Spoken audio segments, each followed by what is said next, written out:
Okay, that's better. Where do we leave off? And for those who'd like to troubleshoot, the choice was easiest of all. Either a clink or a knox. Greatest moments to remember. Or to forget. The first automobile show was held in New York City in 1900.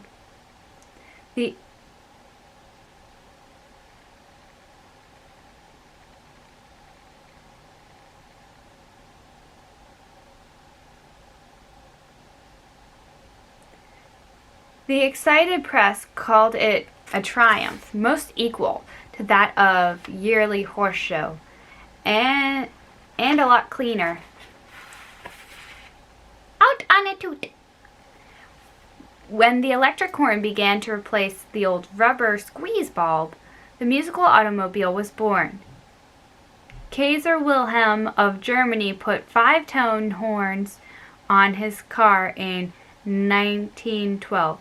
The melody could be heard for 4 blocks away and warned citizens of Berlin that he was coming. Only the Kaiser could blow his own horn. No one else in the land could have one like it. The company that made them pledged itself not to sell any more within Germany.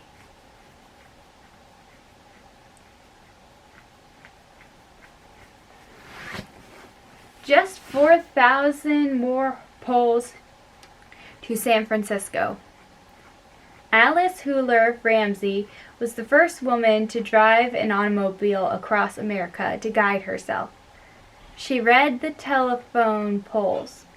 In 1909, Ramsey, 22, left New York City at the wheel of Maxwell. 3 women passengers. 2 months later, she arrived in San Francisco after a trip of 3,800 miles.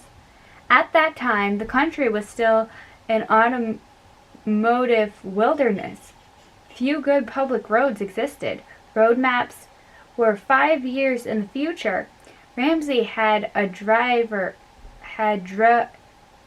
drive over Indian trails, along farm roads, and across plowed fields.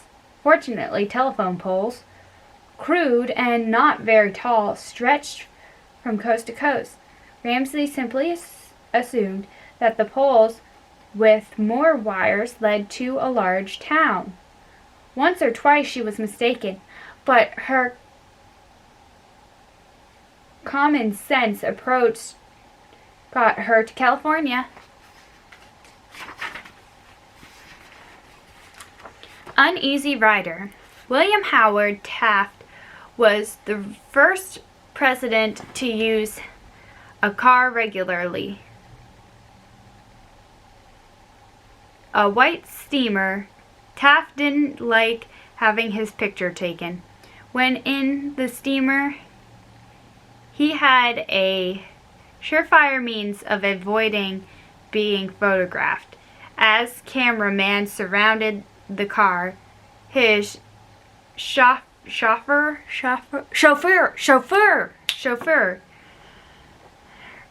George Robinson, went into action. Robinson opened a valve that released clouds of steam. While the photographers waited for the mist to clear, Robinson stomped on the gas pedal and the car sped away. Good for him.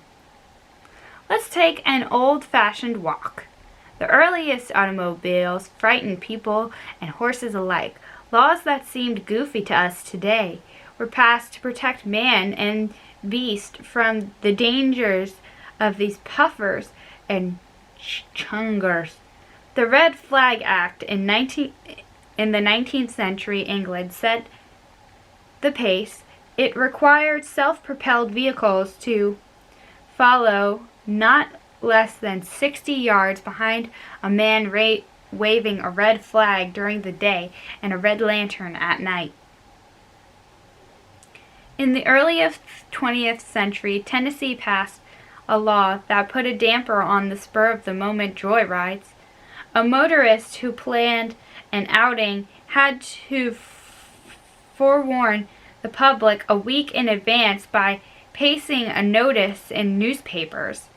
A 1912 Nebraska law was the wackiest of all.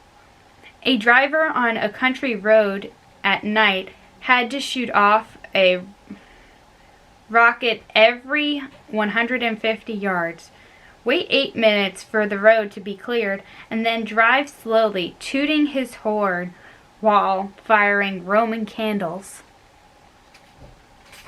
What in the world is this book?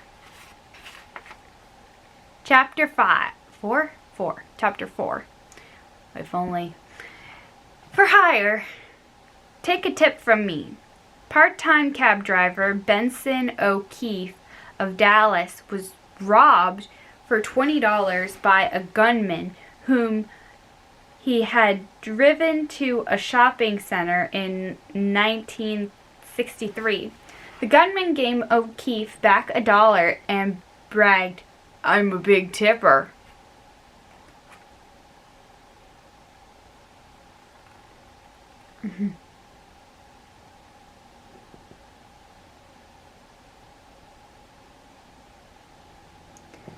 Bark me a taxi.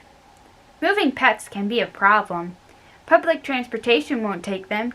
Neither will most taxi cabs. In Hamburg, Germany, things are different. Animals travel in style. A special fleet of animal taxis respond to calls from pet owners. The taxis are vans equipped with rubber mats, plastic tubs, small cages, and first aid kits. They transport dogs, cats, birds, and even horses with more than a price of an ordinary cab. Owners ride free. Vernon Grundman founded the service in 1983 with 14 taxis, the same number that are in service today. The business hadn't made him rich, but it has had its rewards. The animals are always very quiet, he said, and not one of our drivers has been bitten. Kane was able. Nick Kane boarded a cab on his way to work as a carpenter in Miami, Florida in 1984. Despite a heavy rain, the driver streaked off the whizzed along at 50 miles per hour. Kane told him to turn. The driver wouldn't even slow down. Kane shouted at him to stop. The cabbie's answer was to open the door and jump. There I was, going better than 35 miles an hour and nobody driving, Kane said. He seized the steering wheel, hopped over to the seat, and stopped the runaway cab. It came out later that the driver had been robbed 2 months before. He thought Kane was another hold-up man. A cab company spokesman explained, "He just freaked out."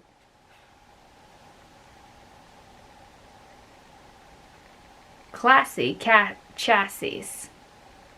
The frilliest, fanciest taxicab ever built hit the streets of New York City in 1910, made by the Universal Taxicab Service Company of the Hotel Knickerbocker. The cab were for nighttime hire only, to carry wealthy passengers to theater or opera or late parties in deluxe luxury. Each cab resembled a little glass house on wheels. The inside was lit by electricity with reflectors. Thus, a woman, commented the New York Times, on the way to the opera house or theater can not only show off the latest Parisian creations in her gown, but her jewels as well. The cabs were heated, making it possible for passengers to take a wintry ride without wraps. The top was lined with silk. The cushions were of costly damask and brocade.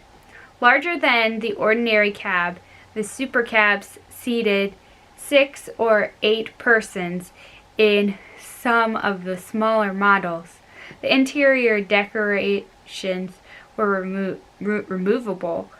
Hence, a woman could order a taxicab in colors to suit her gown. There's something about a man in uniform.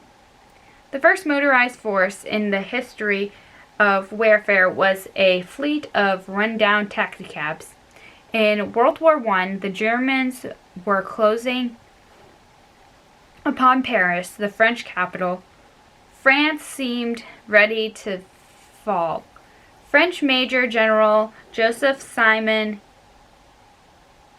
Gallieni had troops but no means to rush them to the front. He cast about for anything with wheels and came up with a desperate idea.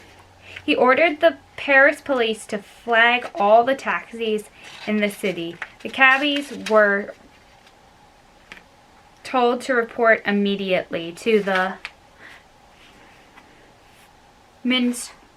Ministry of War, a big brown domed building. There, army officers sent fleet after fleet of high little Renault taxi creaking across Paris to collect waiting battalions. On September 7th, 1914, Gallieni's taxicabs rolled out of the city and into legend, with running boards bent and tires flattened under the weight of the soldiers. The little 8-horsepower Renault strained over unpaved roads toward the fighting at Meran. As if fueled at the pumps of the patriotism, about 660 of them made it. The troops helped turn the tide of battle and dashed Germany's hopes for victory. A new career. The taxicab industry was born in 1907 because wealthy young Harry and Allen was cheated. The driver of a horse-drawn hansom cab in New York City charged him $5 for a ride of only 3/4 of a mile. Allen's company that February evening was a young lady with whom he had just dined. He did not wish to make a scene. He paid the overpriced fare. Nevertheless, he fumed over the injustice of it all.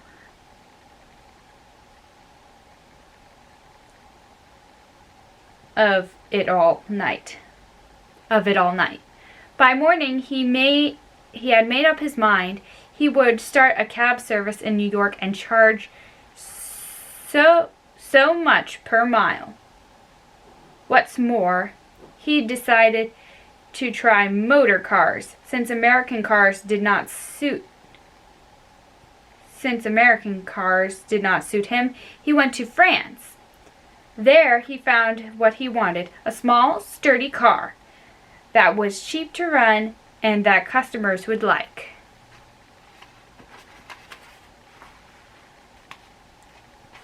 He got backers in France and in New York to the tune of $3 million. For his share, he coined the word taxicab. The cab part was a natural, he explained. The taxi came from the French company that made meters for horse cabs called taximetres. That means a meter that arranges for the tax. I merely combined the two. On October 1st, 1907, a fleet of 65 gleaming red taxicabs paraded into the streets of New York City. Many of the drivers were college boys looking for excitement. The next day, the New York Times reported the news. The new taximeter motorcabs, which promised New Yorkers low-priced cab service, made their first trips for the general public yesterday. Dinner guests of the Plaza Hotel were treated to free rides by Harry N. Allen, president of the new taxi cab company. The new cabs are attractive-looking vehicles, 16 horsepower, 4-cylinder, I don't know. Cars of the landed type made in France. The driver is in uniform, not like that of the West Point Cabot. The fare on the taximeter from 1 to 4 persons will be as followed. First mile or fraction thereof, 30 cents. Each quarter of a mile thereafter, 10 cents. Each 6 minutes of waiting, 10 cents. Harry N. Allen's motorized metered cabs were a smashing success.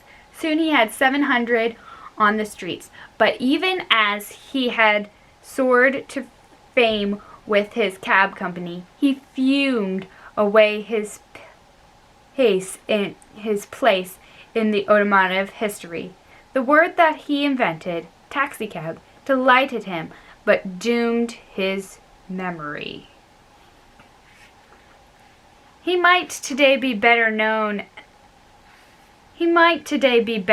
than Chevrolet, Chrysler, Dodge, or Ford, if he had called his metered cab an Allen.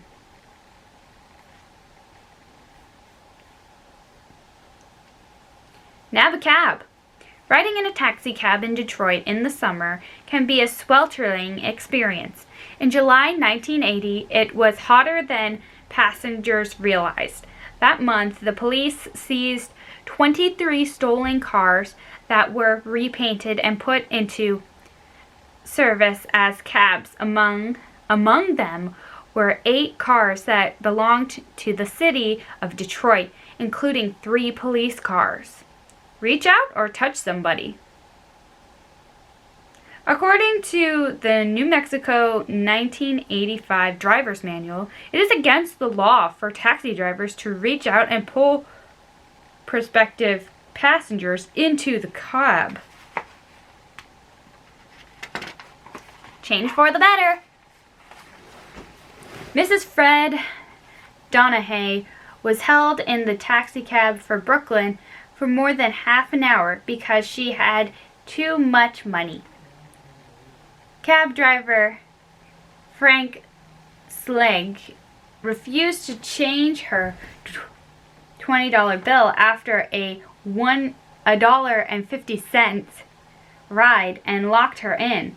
Sledge was fined and put on 2 years probation in 1929. The State Court of Appeals ruled that Mrs. Donahue was effectively imprisoned.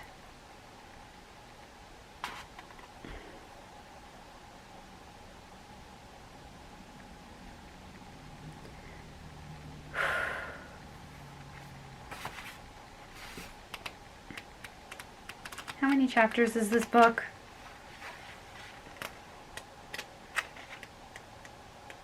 Okay, only 8. I can survive. Okay. Chapter 5. There ought to be a law. Paradise Lost. For those who keep track of such matters, the person from whom the most cars have been stolen is David Pickett of London. Over a period of 8 years, beginning in 1976, he had 14 cars stolen. Actually, it was only 10 different cars. Some were stolen twice. No insurance company would write him a policy against theft. In 1985, the police called Pickett and told him they'd recovered a cassette player lifted from his dashboard. While he was inside the station house, a thief drove off with the car numbered 15. Santa's little helper? If your car is ever stolen, hope it was taken by the same thief who made off with Kelly Terrell's 1974 Chevrolet pickup truck in December 1985. 2 months later, Terrell of DeWitt, Michigan, received a telephone call. He was told that his truck had been returned to the parking lot from which it was stolen. The caller had more to say. He lectured Terrell on the poor condition of his truck and about leaving his keys in the ignition. Sure enough, the truck was in the parking lot with the dents removed, a new paint job, and a list of repairs 3 pages long. Thanks, but no thanks. In Green Bay, Wisconsin, plainclothes detectives drive unmarked cars with ordinary license plates. Their cover was nearly blown in 1986 when the new plates arrived. The smart Alec convicts who made the plates stamped every last one with PD, telltale initials for police department. After one look, Deputy Police Chief Robert Lang shipped back the plates. They were, he said, a dead giveaway. They just don't make cars the way they used to. The Dumbest Driver Award of 1980 goes to West Virginia man who tried to rob a bank with his car. He tied one end of a heavy chain around the handle of the bank's outdoor night dispost.